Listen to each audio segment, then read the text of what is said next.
یہ فرق اس زمانے میں دنیا میں کہیں بھی نہیں تھا، دنیا کے کسی ملک میں بھی کہیں کے مسلمانوں کے سامنے بھی یہ فرق نہیں تھا۔ ملوکیت نے جب دین کو مذہب میں بدلا ہے، وہی مذہب تھا جو مسلسل چلا آ رہا تھا، اور اسے دین کہہ لیجئے، اسلام کہہ لیجئے، اسی کا نام سب کچھ تھا، اور وہ مذہب تھا، دین نہیں تھا۔ ملوکیت میں دین بروئے کار آ نہیں سکتا۔ تو یہی وہ مذہب تھا جو اس زمانے میں تھا، سارے اسی کو اسلام سمجھتے تھے، ہم خود یہی سمجھتے تھے۔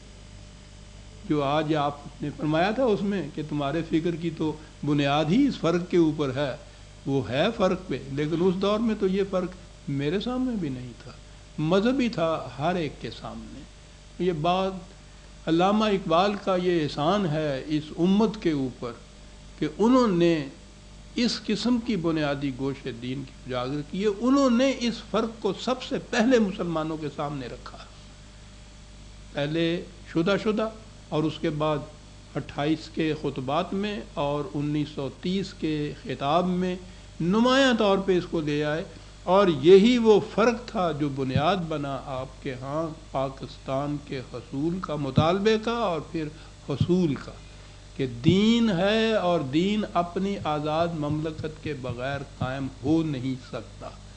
تو یہ سی صورت اس زمانے میں، یہ بہت بہت کی بات ہے جو علامہ اقبال نے اس فرق کو نمایاں کیا تھا۔ شکریہ جی، اور سوال؟